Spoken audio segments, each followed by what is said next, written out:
Bakit hirap ang Hollywood? Sabihin ang "Sorry God". Ang Hollywood ay isang lugar kung saan nabubuhay ang kasikatan, kayamanan at mga makapangyarihang kwento.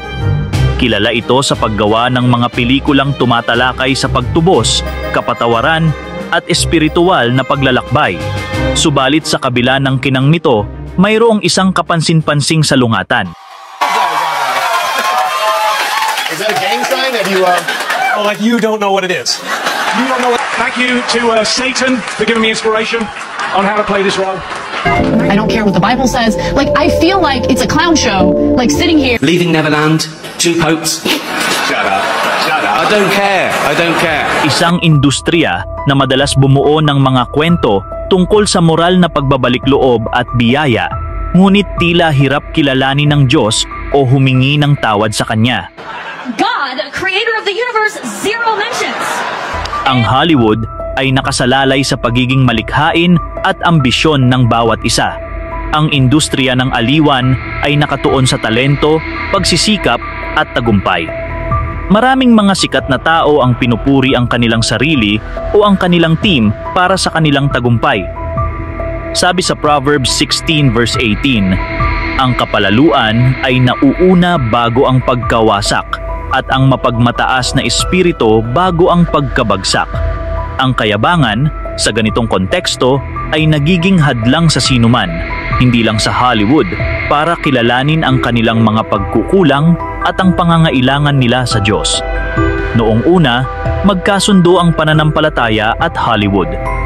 Ang mga pelikulang tulad ng The Ten Commandments at Ben-Hur ay naging simbolo ng kulturang nagbibigay dangal sa pananampalataya. Ngunit sa kasalukuyan, ang mga espiritual na paksa ay kadalasang nagiging kontrobersyal. Madalas nang gawing biro o pagtawanan ang Diyos at pananampalataya sa mga palabas, pelikula o talumpati. Ang pagbabagong ito ay sumasalamin sa mas malawak na pagkiling ng lipunan patungo sa sekularismo at sa kakulangan ng kaginhawahan sa ideya ng pananagutan. Paalala sa atin ng Galatia 6 verse 7, huwag kayong padaya. Ang Diyos ay hindi maaaring gawing katatawanan. Ang anumang itanim ng tao, siya rin niyang aanihin.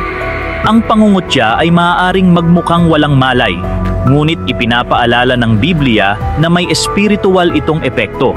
Sa panahon ng cancel culture, lahat ng pampublikong pahayag ay sinusuri ng mabuti.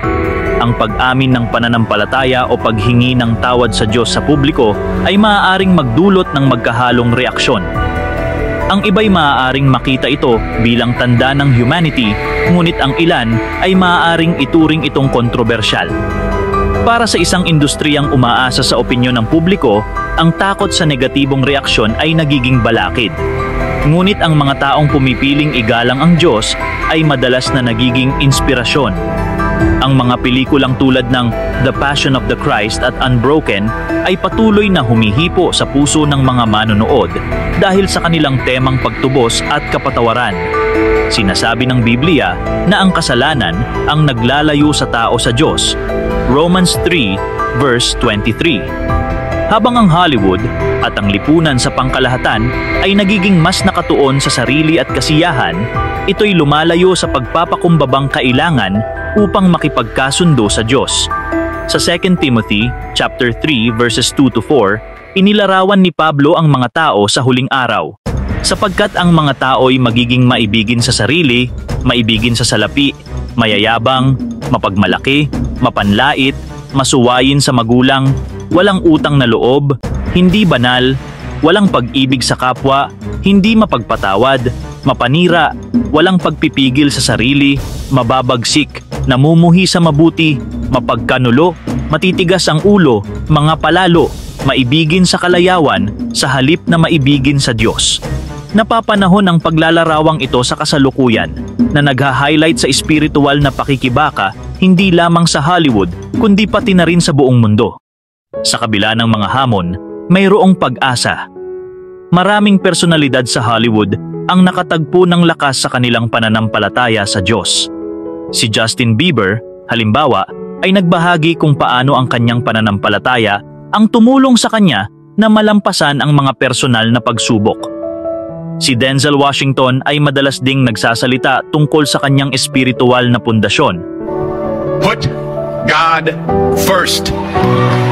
At ang pelikulang The Passion of the Christ ni Mel Gibson ay nananatiling isa sa pinakamataas na kita sa mga pelikulang may temang pananampalataya. Romans chapter 5 verse 8. Ngunit ipinadama ng Diyos ang kanyang pag-ibig sa atin. Noong tayo'y makasalanan pa, si Kristo'y namatay para sa atin.